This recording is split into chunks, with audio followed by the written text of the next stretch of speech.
अस्सलाम वालेकुम जी फ्रेंड्स। आज का जो हमारा टॉपिक है वो है elastic compliance and stiffness constant. हम लोगों ने एक सीरीज़ स्टार्ट की हुई है। इस सीरीज़ में हम इन टॉपिक्स पर पिछली वीडियोज़ में बात कर चुके हैं, ये देखते जाएं। तो आज की जो हमारे पास वीडियो है वो बिल्कुल छोटी सी है, वीडियो नंबर 8 है। इसका जो हमारे पास ई पार्ट है elastic compliance and stiffness constant. Okay, तो आइए इसको स्टार्ट करते हैं। बिस्मिल्लाहिर्रहमानिर्रहीम, सल्लल्लाहु तआला अला मुहम्मद सल्लल्लाहु अलैहि वसल्लम।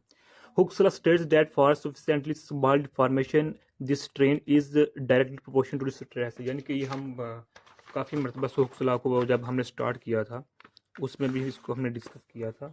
यानी कि जब हमने वीडियो नंबर 8 का ए पार्ट किया था लैटिस वाइब्रेशन, तो उसमें हमने हुक को डिस्कस किया था।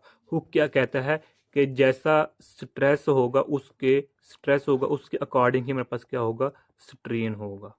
यानी कि जो हमारे पास अप्लाइड स्ट्रेस होगा वो इज डायरेक्ट प्रोपोर्शन किसके होगा, स्ट्रेन के होगा। ये हमें कह रहा है, यानी कि अगर स्ट्रेस ज़्यादा होगा तो उसकी एसोसिएटेड हमारे पास स्ट्रेन प्रोड्यूस होगा। So that strain components are linear function of stress components. यानी कि जिस जो भी हमारे पास स्ट्रेस कंपोनेंट्स होंगे, एक्स एक्स है, एक्स वाई है, एक्स जी है, या वाई एक्स है, या वाई वाई है, या वाई जी है, या जी एक्स है, जी वाई है, या जी जी है, या इसके अलावा और भी कोई भी किसी तरह का जो कंपोनेंट है स्ट्रेस कंपोनेंट है, तो उसके रिलेटेड हमारे पास क्या होगा, स्ट्रेन कंपोनेंट होगा। इसलिए हम कहते हैं जो स्ट्रेन कंपोनेंट्स होते हैं वो लीनियर फंक्शन होता है, लीनियर टर्म्स होती हैं स्ट्रेस कंपोनेंट्स की। तो अब हमारे पास इक्वेशन, दो इक्वेशन लिखी हुई हैं, 37 है और 38 है।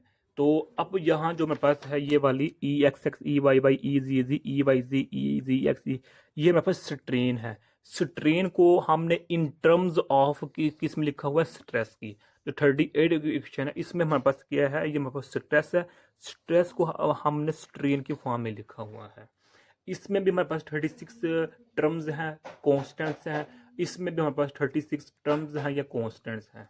अब यहाँ देख, अगर हम ई एक्स एक्स की बात करें तो इसमें एस वन वन है, एस टू वन है, वन टू है, S one three, S one four, S one five, S one six. यानी कि जो मेरे पास पहला पहला पहला वह टर्म है वो मेरे पास कांस्टेंट है, बाकी वेरिएबल हो रहे हैं। इसी तरह हमारे पास two two two two two two है, लेकिन जो सेकंड है वो one two three four five six and इस तरह वो वेरिएबल हो रहे हैं।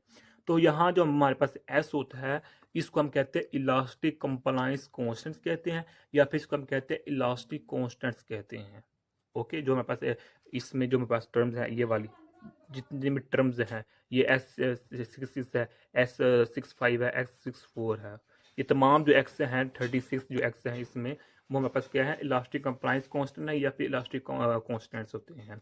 अब ये 38 इक्वेशन में जो मेरे पास सी वन वन, सी वन टू, ये है, इस तमाम है, इसमें भी 36 हैं, सी सिक्स फाइव, सी फाइव फाइव, सी, ये तमाम जो हमारे पास इसको हम कहते हैं इलास्टिक स्टिफनेस कांस्टेंट, या इसको हम कहते हैं मॉडुलाई ऑफ इलास्टिसिटी कहते हैं। ओके, तो ये मेरे पास था elastic compliance and stiffness constants का टॉपिक।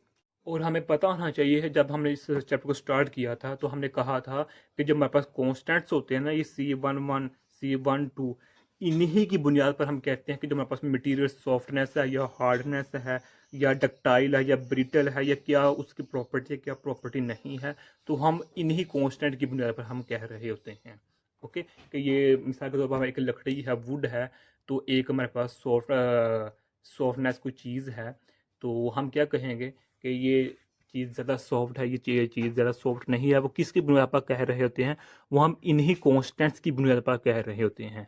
तो नेक्स्ट देखें जो हमारे पास टॉपिक रहेगा ना, ये वाला ईच टॉपिक, यानी कि वीडियो नंबर 8 का ईच पार्ट आएगा, बल्क मॉडुलस एंड कंप्रेसिबिलिटी। तो इसमें हम डिटेल में इसी बात को डिस्कस करेंगे। ओके, कि हम किन चीज़ की कौन कौन से कॉन्स्टेंट्स हैं जिनकी बुनियाद पर हम कहते हैं कि ये प्रॉपर्टी मटेरियल की मटेरियल की प्रॉपर्टी को शो कर रहा है कि भाई ये मटेरियल सॉफ्ट है या हार्ड है या डक्टाइल है या ब्रिटल है, क्या है क्या नहीं है। तो इस पार्ट में हम डिटेल में डिस्कस करेंगे।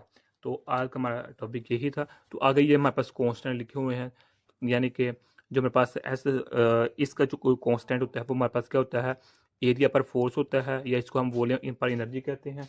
जो हमारे पास 38 में जो हमारे कांस्टेंट होते हैं सीज, ये डायमेंशन, इनकी जो डायमेंशन होती हैं उसको हम फोर्स पर एरिया या फिर एनर्जी पर यूनिट वॉल्यूम कहते हैं।